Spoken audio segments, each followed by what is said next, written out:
স্ক্রিনে আপনি যতগুলো থাম্বনেল দেখছেন সবগুলোই আমি আমার মোবাইল ফোনে তৈরি করেছি, তাও মাত্র কয়েক মিনিটে। হ্যাঁ, ঠিকই শুনেছেন। যদি আপনিও মোবাইল ব্যবহার করি ফটোশপ লেভেলের থাম্বনেল বানাতে চান কিন্তু ফটোশপ ছাড়াই, তাহলে এই ভিডিওটি আপনার জন্য। এই ভিডিওতে আমি আপনাদের শিখাবো কিভাবে আপনি শুধু পিক্সেল ল্যাব এবং এলাইট মোশন ব্যবহার করে এমন প্রফেশনাল থাম্বনেল বানাতে পারেন যেগুলো দেখলেই দর্শক ক্লিক করতে বাধ্য হয়। আমি জানি আপনাদের মাঝে অনেকেই এলাইট মোশনের নাম শুনে অনেকটা অবাক হবেন, কারণ এটি মূলত একটি ভিডিও এডিটিং অ্যাপস। কিন্তু ক্রিয়েটিভ মুস্তাকের একটি থাম্বনেল আমি এই এলাইট মোশন দিয়েই বানিয়ে দেখাবো, আর সেটা এতটাই সহজ হবে যে কেউ একবার দেখলেই সেটা করতে পারবে। প্লাস আমি আপনাদের একটা ফ্রি প্যাকও দিব যেখানে 100-এর বেশি ইম্পর্টেন্ট এলিমেন্ট থাকবে, যেমন অ্যারো, গ্রাফ, আইকন ইত্যাদি, যেগুলো থাম্বনেল ডিজাইনে অনেক বেশি গুরুত্বপূর্ণ ভূমিকা পালন করে। ওকে, তাহলে চলুন শুরু করি। তো ফার্স্টেই আমরা আমাদের ফোন থেকে পিক্সেল ল্যাব অ্যাপ্লিকেশনটি ওপেন করে নিব। দেন আমি আমার ফোন থেকে পিক্সেল ল্যাবটি ওপেন করে নিলাম, এন্ড এখানে যে র্যান্ডম টেক্সটটা থাকবে আমরা সিম্পলি এটাকে ডিলিট করে দিব। এর উপরে 3 ডট আইকন থেকে ক্লিক করব, এন্ড এখানে ইমেজ সাইজে চলে যাব। দেন আমরা এখান থেকে সিম্পলি ইউটিউব থাম্বনেলকে সিলেক্ট করে নিব, এন্ড এখানে ওকে বাটনে প্রেস করে দিব। তো এখানে আমাদের প্রথমে যেটা করতে হবে সেটা হলো আমাদেরকে একটা ব্যাকগ্রাউন্ড ইনপুট করতে হবে। তো ওই জন্য সিম্পলি আমরা চলে যাব ফ্রম গ্যালারিতে। লাইক আমি আমার ফোনের ফ্রম গ্যালারিতে চলে গেলাম, এন্ড এখান থেকে সিম্পলি একটা ব্যাকগ্রাউন্ডকে আমরা ইনপুট করে দিব। লাইক দেখতে পাচ্ছেন আমি আমার এখান থেকে এই ব্যাকগ্রাউন্ডটাকে ইনপুট করে দিলাম। তো এর উপরে সিম্পলি আমাদেরকে একটা গ্রেডিয়েন্ট বসাতে হবে। এর জন্য আমরা সিম্পলি শেপে চলে যাব, এখান থেকে একটা শেপ নিয়ে নিব। তো এটাকে আমরা এভাবে ফুল স্ক্রিন করে দিব। লাইক দেখতে পাচ্ছেন এভাবে ফুল স্ক্রিন করে দেওয়ার পর আমরা এটার কালার অপশনে চলে যাব, এন্ড এটাকে এনাবল করে নিচে গ্রেডিয়েন্টে চলে যাব। এন্ড দেখতে পাচ্ছেন এখানে যে গ্রেডিয়েন্টটা আমি বানিয়েছি এটাকে অ্যাপ্লাই করে দিব। সিম্পলি মাঝখানে একটু ডিপ গ্রিন রাখবেন এবং সাইডে হালকা গ্রিন। দেখতে পাচ্ছেন এরকম একটা গ্রেডিয়েন্ট কিন্তু হয়ে গেছে। তো আমরা সিম্পলি এটাকে এখানে জায়গা মতো অ্যাডজাস্ট করে দিব। তারপর চলে যাব অপাসিটি অপশনে, এন্ড এখান থেকে এটার অপাসিটিটা 85 করে দেব। লাইক এতটুকু দেখতে পাচ্ছেন। এন্ড এত কিছু করার পর আমরা সিম্পলি লেয়ার আইকনে ক্লিক করে এটাকে লক করে দিব যাতে করে নড়াচড়া করতে না পারে। তো এটা করার পর সিম্পলি এখন আমাদের একে একে থাম্বনেল গুলো এখানে ইম্পোর্ট করে দিতে হবে। লাইক প্রথমে আমি এখান থেকে এই থাম্বনেলটাকে ইম্পোর্ট করে দিলাম, এন্ড এটাকে পজিশন মতো অ্যাডজাস্ট করে দিব। এন্ড এটার সাইজে চলে যাব, এন্ড এটাকে সিম্পলি 38 করে দিব। লাইক এতটুকু করার পর সিম্পলি এটা শ্যাডোটাকে আমরা এনাবল করে দিব। লাইক আমরা এটা শ্যাডোটাকে এনাবল করে দিলাম, এন্ড রোটেট অপশনে চলে যাব। যাওয়ার পর এটাকে -1 করে দিব। সো দেখতে পাচ্ছেন এটা কিন্তু অনেকটা প্রফেশনাল দেখাচ্ছে। তো সিম্পলি আমরা এটা একটা কপি করে নেব এখান থেকে কপি বাটনে ক্লিক করে। তো এখান থেকে আপনারা দেখতে পাচ্ছেন একটা অপশন রিসিলেক্ট, এখানে ক্লিক করে নিব, এন্ড এখান থেকে আরেকটা থাম্বনেল আমরা এখানে ইম্পোর্ট করে নিব। লাইক এই থাম্বনেলটা। সো এটাকে কিছুটা পজিশন মতো অ্যাডজাস্ট করে দিব, এন্ড অ্যাডজাস্ট করে আমরা এখানে নিচে বসিয়ে দিব। তো এটা সাইজ আইকনে চলে যাব, এখানে এসে এটা সাইজও 38 করে দিব। সো এখানে দুইটা ইমেজ চলে এসেছে।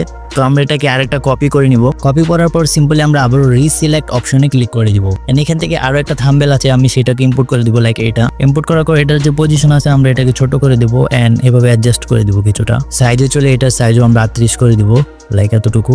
এন্ড লেয়ার আইকনে ক্লিক করে আমরা সিম্পলি এই থাম্বনেলটাকে দুইটা থাম্বনেলের মাঝখানে নিয়ে আসবো, লাইক এভাবে। তারপর আমরা এটাকে পজিশন মতো অ্যাডজাস্ট করে দিব। লাইক এন্ড রোটেট অপশনে চলে যাব, যাওয়ার পর এটাকে +1 করে দিব। তো দেখতে পাচ্ছেন আমাদের 3টা থাম্বনেল কিন্তু এখানে বসে গেছে। তো আমরা আবার লেয়ার আইকনে ক্লিক করব, এন্ড সবগুলোকে এখান থেকে লক করে দিব যাতে করে নড়াচড়া করতে না পারে। তো আমরা সিম্পলি আবার প্লাস আইকনে ক্লিক করে ফ্রম গ্যালারিতে চলে যাব, এন্ড এখান থেকে আমাদের যে হ্যান্ড পিএনজি আছে এটাকে ইম্পোর্ট করে দিব। এই ভিডিওতে আমি যা যা ব্যবহার করব সব আমি আপনাদেরকে আমার টেলিগ্রাম চ্যানেলে দিয়ে দিব। তো সেখান থেকে ইজিলি আপনারা ডাউনলোড করতে পারবেন। দেন এটাকে আপনারা আপনাদের পজিশন মতো অ্যাডজাস্ট করে দিবেন, লাইক এভাবে। দেন আমি এটার পজিশন মতো এটাকে এভাবে অ্যাডজাস্ট করে দিলাম, এন্ড অ্যাডজাস্ট করার পর এটা শ্যাডো অপশনে চলে যাব। সিম্পলি এটা শ্যাডোটাকে এনাবল করে দিব, এন্ড উপরে লেয়ার আইকনে ক্লিক করে এটাকে আমরা লক করে দিব, লাইক এভাবে। এন্ড তারপর আমরা সিম্পলি এখানে পিক্সেল ল্যাবের যে লোগোটা আছে আমরা সিম্পলি সেটাকে ইম্পোর্ট করে নেব, লাইক এটা। তো এটাকে আমরা কিছুটা ছোট করে নিব, এন্ড ছোট করে আমরা পজিশন মতো এটাকে অ্যাডজাস্ট করে দিব, লাইক এইভাবে। তো একইভাবে আমরা আবারও প্লাস আইকনে ক্লিক করে ফ্রম গ্যালারিতে চলে যাব, এন্ড আমরা এলাইট মোশনের যে লোগোটা আছে আমরা সিম্পলি সেটাকে নিয়ে আসবো, লাইক। তো আমরা এটাকেও পজিশন মতো অ্যাডজাস্ট করে এখানে বসিয়ে দিব।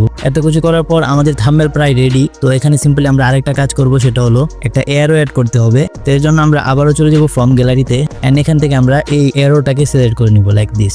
সাইজটাকে একটু ছোট করে নিব, লাইক এভাবে অ্যাডজাস্ট করে দিব, এন্ড এটা শ্যাডোটাকে আমরা এনাবল করে দিব। ওকে, দেখতে পাচ্ছেন আমাদের কিন্তু থাম্বনেল প্রফেশনালি রেডি হয়ে গেছে। তো সিম্পলি আমরা উপরে সেভ আইকনে ক্লিক করব, এন্ড সেভ এজ ইমেজে ক্লিক করে এখান থেকে আমরা ভেরি হাই ক্লিক করে এটাকে সেভ করে নিব।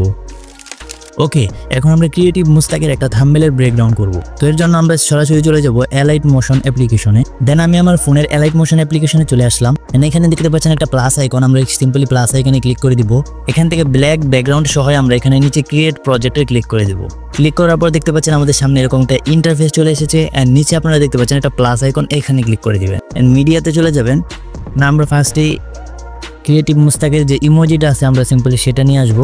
দেন এই ইমোজিটা নিয়ে আসবো সর্বপ্রথম, এন্ড পজিশন মতো এইভাবে অ্যাডজাস্ট করে দিব, দেখতে পাচ্ছেন। তারপর আমরা আবারও প্লাস আইকনে ক্লিক করে মিডিয়াতে চলে যাব এন্ড এখান থেকে আমরা সিম্পলি এই গ্লো আইকনটাকে ক্লিক করে দিব। ক্লিক করার পর এটা আমরা পজিশন মতো এতটা অ্যাডজাস্ট করে দিব, লাইক দেখতে পাচ্ছেন এতটুকু। অ্যাডজাস্ট করার পর আমরা সিম্পলি এই লেয়ারটাকে ক্যারেক্টার লেয়ারের পিছনে নিয়ে আসবো এভাবে। সো আবারও গ্লো আইকনে ক্লিক করে এটা ডুপ্লিকেট লেয়ার করে দিব এন্ড কপি লেয়ারটাকে অনেকটা বড় করে দিব, লাইক এভাবে।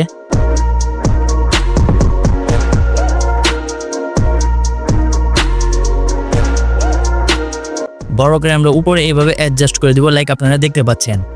তো এরপর আমরা সিম্পলি আবারও মিডিয়াতে চলে যাব এন্ড এখানে আমরা ক্যাপকাটের একটা আইকন সিলেক্ট করে নেব।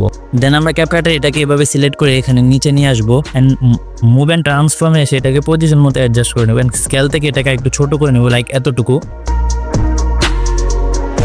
করার পর রোটেট অপশন থেকে এটাকে হালকা রোটেট করে দেবো এইভাবে। দেন আমরা ক্যাপকাটের লোগোটাকে ক্যারেক্টার লেয়ারের পিছনে নিয়ে আসবো। আমরা ক্যাপকাটে ক্লিক করব, ইফেক্টে ক্লিক করব, অ্যাড ইফেক্টে ক্লিক করব এন্ড সিম্পলি আমরা এখানে ব্লার অপশনে চলে যাব এন্ড এখানে দেখতে পাচ্ছেন গোজ অন ব্লার নামে একটা অপশন আছে, এখানে চলে যাব। সো এটাকে স্ট্যান্ডার্ড সেটিংয়ে অ্যাপ্লাই করে দিব। তো দেখতে পাচ্ছেন ব্লার কিন্তু অনেক বেশি হয়ে গেছে, তো আমরা সিম্পলি এটাকে কিছুটা কমিয়ে দেবো এরকমভাবে। দেন দেখতে পাচ্ছেন একটা প্রফেশনাল লুক চলে এসেছে। তো একইভাবে আমরা আবারও আরেকটা আইকন, ইউটিউবের একটা আইকন এখানে নিয়ে আসবো। ইউটিউবের এই আইকনটাকে আমরা সিম্পলি এভাবে ইম্পোর্ট করে নিব অ্যান্ড মুভ অ্যান্ড ট্রান্সফর্মে সেটাকে পজিশন মতো নিয়ে আসবো অ্যান্ড স্কেলে গিয়ে এটাকে আমরা ছোট করে দেবো, লাইক এতটুকু করে। সিম্পলি মুভ অ্যান্ড ট্রান্সফর্ম থেকে এটাকে এদিকে নিয়ে আসবো অ্যান্ড রোটেট অপশন থেকে এখানে 45 ডিগ্রি আমরা রোটেট করে দেবো, লাইক এতটুকু। 45 ডিগ্রি রোটেট করার পর আমরা সিম্পলি এটাকে এভাবে অ্যাডজাস্ট করে দেবো পজিশন মতো। স্কেল থেকে এটাকে আরেকটু ছোট করে দেবো, লাইক এতটুকু। অ্যান্ড এটা পজিশন মতো অ্যাডজাস্ট হওয়ার পর আমরা সিম্পলি আবার ক্যাপকাট লেয়ারে চলে যাব। তো এখানে ইফেক্ট অপশনে চলে যাবো, নিচে দেখতে পাচ্ছেন গোজিয়ন ব্লার। তো এখান থেকে আমরা এই ব্লারের যে ইফেক্টটা এটাকে কপি করে নেব। 3 ডট আইকনে ক্লিক করে কপি ইফেক্টে ক্লিক করে দিব। দেন আমরা ইউটিউব লেয়ারে চলে যাব এন্ড এখানে আমরা ইফেক্টে চলে যাব এন্ড নিচে 3 ডট আইকনে ক্লিক করে পেস্ট ইফেক্টে ক্লিক করে দেব। দেখতে পাচ্ছেন আমাদের ইউটিউব লেয়ারের উপরেও কিন্তু ইফেক্ট চলে এসেছে। তো সিম্পলি এখন আমাদেরকে আরেকটা কাজ করতে হবে, টেক্সটে লিখতে হবে। তো এর জন্য আমরা চলে যাব পিক্সেল ল্যাবে। দেন আমি পিক্সেল ল্যাবে চলে আসলাম, নতুন একটা শেপ নিয়ে নিই, লাইক পিক্সেল ল্যাবে চলে আসলাম এন্ড এখানে যে টেক্সটটা আছে আমরা সিম্পলি এখানে লিখে দিব বাংলা লিখুন, এতটুকু লিখে দিব।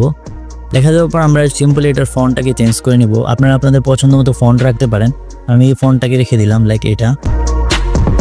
অ্যান্ড সিম্পলি এটা কালার অপশনে চলে যাব। কালার অপশনে এসে আমরা এই কালারটাকে এখানে সিলেক্ট করে নিব, লাইক দিস। সিলেক্ট করার পর আমরা এটাকে ট্রান্সফর্ম করে ব্যাকগ্রাউন্ডটাকে অ্যান্ড হাই কোয়ালিটি এটাকে আমরা সেভ করে নিব। টেক্সট সেভ হওয়ার পর আমরা আবারও চলে যাব অ্যালাইট মোশনে। এখানে প্লাস এখানে ক্লিক করে আমরা সিম্পলি আমাদের টেক্সটটাকে এখানে ইম্পোর্ট করে নেব, লাইক দিস। ইম্পোর্ট করার পর এটাকে হালকা পজিশন মতো অ্যাডজাস্ট করে নিব অ্যান্ড মুভ অ্যান্ড ট্রান্সফর্মে চলে আসবো এন্ড এখানে রুটেট আইকন থেকে আমরা +1 করে দেবো, লাইক এতটুকু। দেখতে পাচ্ছেন একটা প্রফেশনাল লুক চলে এসেছে। তো সিম্পলি আমরা টেক্সট আইকনে ক্লিক করব এন্ড ক্লিক করে ইফেক্ট অপশনে চলে যাব এন্ড অ্যাড ইফেক্টে চলে যাব এন্ড এখানে আমরা থার্ড বারে এসে লিখবো স্মুথ বাবল। স্মুথ বাবল দেখতে আপনাদের সামনে এই ইফেক্টটা চলে আসবে। আমরা সিম্পলি এই ইফেক্টটাকে স্ট্যান্ডার্ড সেটিংয়ে অ্যাপ্লাই করে দেবো, লাইক দিস। এন্ড এটাকে আমরা 24 করে দিলাম। তো দেখতে পাচ্ছেন অনেকটা প্রফেশনাল লুক চলে এসেছে। তো আমাদের থাম্বনেল প্রায় রেডি। আমরা ফাইনালি আরেকটা কাজ করব, সেটা হলো ক্যারেক্টার লেয়ারে ক্লিক করব, ইফেক্টে ক্লিক করব, অ্যাড ইফেক্টে ক্লিক করব এন্ড এখান থেকে আমরা গ্লো অপশনে চলে যাব। স্ক্রিনে আপনারা সার্চ করতে পারেন, দেন আমি এখানে গ্লো সার্চ করব। গ্লো সার্চ করার পর সবার উপরেই দেখতে পাচ্ছেন গ্লো আইকন চলে এসেছে। তো এটাকে স্ট্যান্ডার্ড সেটিংকে অ্যাপ্লাই করে দিব এন্ড এখান থেকে আমরা কালারটা চেঞ্জ করে নিব, লাইক দিস। রেডিয়াসটাকে আমরা কমিয়ে দিব, লাইক দিস, এতটুকু। আলফাকে হালকা একটু বাড়িয়ে দিব এন্ড হার্ডনেসটাকে আরেকটু কমিয়ে দিব, লাইক। দেখতে পাচ্ছেন আমাদের প্রফেশনাল থাম্বনেল কিন্তু রেডি হয়ে গেছে। সিম্পলি প্লাস আইকনে ক্লিক করবেন উপরে এন্ড এখান থেকে current from as a PNG এখানে ক্লিক করে নিচে এক্সপোর্ট অপশনে ক্লিক করে দিবেন, লাইক দিস। এতটুকু হওয়ার পর আমাদের ইমেজ কিন্তু সেভ হয়ে যাবে। এখান থেকে সেভ আইকনে ক্লিক করলে আপনাদের গ্যালারিতে চলে যাবে। সো দেখতেই পারলেন খুব সহজেই কিন্তু আমরা প্রফেশনাল থাম্বনেলগুলো বানিয়েছি। তো আপনারা যদি ভিডিওটা না বুঝতে পারেন তাহলে বারবার দেখেন অথবা ডাউনলোড করে রেখে দেন, যাতে করে খুব সহজেই আপনারা এটাকে শিখতে পারেন। প্লাস আপনাদেরকে যে প্যাকটা দেওয়ার কথা ছিল সেটা নিতে হলে আপনারা ডিসক্রিপশন বক্সে দেখেন লিঙ্ক দেওয়া আছে, সিম্পলি সেখান থেকে ক্লিক করে নিতে পারেন। তো ভিডিও এই পর্যন্ত ভালো লাগলে লাইক করে দিবেন আর চ্যানেলে নতুন হয়ে থাকলে সাবস্ক্রাইব করে দিবেন এবং পরবর্তী ভিডিও কোন টপিকের উপর চান অবশ্যই কমেন্ট করবেন।